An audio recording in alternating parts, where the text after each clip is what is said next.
Temenin aku meeting, aku jelasin gimana aku ngebentuk 15 perusahaan dengan 3 orang utama yang bisa membangun bisnis hingga ratusan miliar per tahunnya. Cus.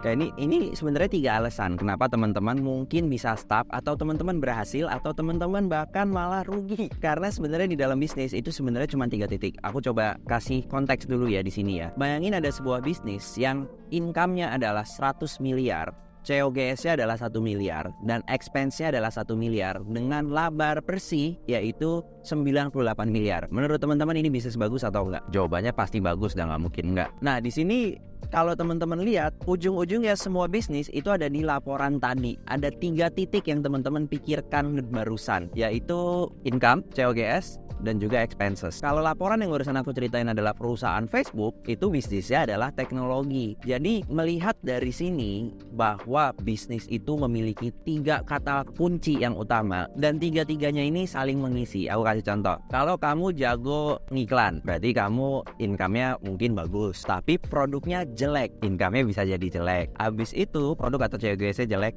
iklan juga jadi jelek. Habis itu expenses, kamu nggak jago, nggak pinter mikirin expenses, amburadul. Alhasil P&L-nya, laporan laba ruginya, amburadul. Itulah bisnis.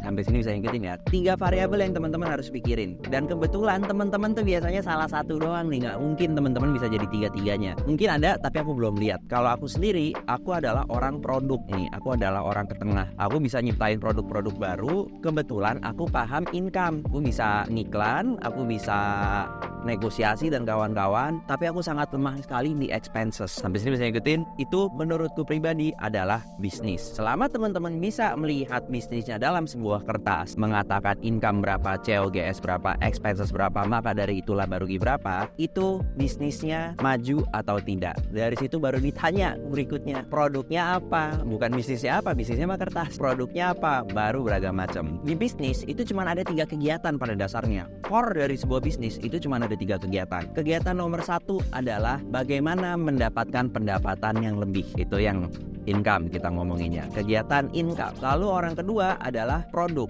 Bagaimana menciptakan produk yang lebih murah atau lebih memiliki value. Ini orang produk. Sehingga COGS bisa lebih rendah, lebih tinggi, tapi value-nya bisa lebih tinggi juga. Dan terakhir adalah orang expenses. Biasanya yang ketiga ini adalah orang operasional. Gimana kita mereduce semua pengeluaran kita supaya perusahaan kita yang tadinya keluarnya 1 miliar, bulan besok kita bisa keluar 900 juta.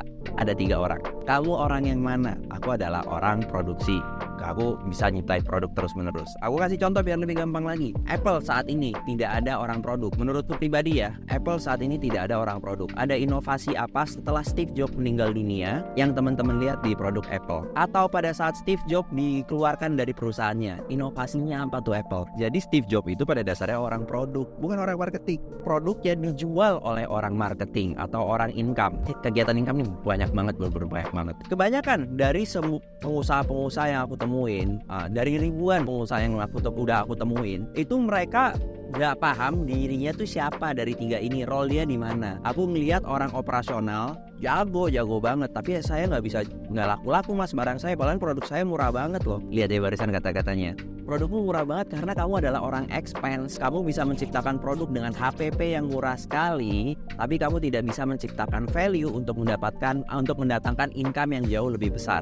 Manusia yang beda. Ada lagi orang income. Mas, aku produknya jualannya bagus mas, omsetku segini mas, ininya segini mas, ininya segini mas. Temu nih aku digital marketer yang bisa ngasilin 8 miliar, 10 miliar, omset 10 miliar per bulan, tapi aku gak punya produk sebenarnya mas. Dah, gue bilang manusia beda lagi ya. HPP gimana? HPP ku sih rendah mas, kebetulan aku timnya kecil, bla bla bla bla bla bla. Oke, bagus. Pas aku nggak, oh ternyata dia orang income. Ada lagi orang produk. Mas, produkku bagus banget nih mas, dengan produk ini mas Faisal, air kotor bisa diminum sama anak bayi dan anak bayinya menjadi gede. Wah, menjadi bayi ajaib. Tapi aku gak bisa jualan mas, gak laku barangku loh. Oh lu bukan orang income, lu orang produk, lu bukan orang expenses. HPP berapa? Gede sih mas. Oh iya, ternyata orang produk. Dari 3 definisi ini, pada saat teman-teman memiliki 3 variabel ini dan 3 orang di dalam tim kamu ini nih, 3 orang ini nih sangat kuat sekali, itu bisnis jalannya kenceng banget. Karena kegiatan di dalamnya masing-masing tuh luas banget sebenarnya deh. Aku kasih 6 role atau 6 posisi biar teman-teman lebih kebayang di dalam 3 titik ini. Di dalam income yang teman-teman pusingkan itu adalah acquisition dan retention. Satu-satunya cara untuk mendapatkan income lebih menurutku pribadi adalah menguatkan tim akuisisi kamu atau sales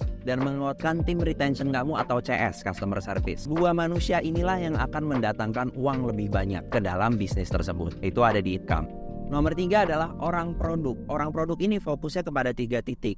Waktu, quality, dan harga. Orang ini bisa menghemat atau menguatkan quality atau mengurangi quality dengan harga yang lebih murah dengan waktu yang lebih cepat. Ini bisa menjadi produk yang sangat bagus. Balik lagi ke contoh Steve Jobs sebagai orang produk.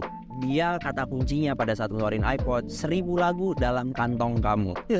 Keren banget ya, kayak gila nih orang produk banget sih bisa ngomong kayak gitu sih. Jadi Steve Jobs orang produk yang kuat, dan kalau kamu punya orang kayak Steve Jobs di kantor kamu, ya produknya hampir terus-terusan ada. Lalu keempat ada di expenses, itu adalah human resource. Human resource ini memusingkan bagaimana mendapatkan SDM yang murah dengan kualitas yang tinggi. Murah ini relatif ya. Kalau CEO harganya di pasaran 200 juta tapi kamu dapat 100 juta dan ngasih saham, itu murah. Saya ingetin ya.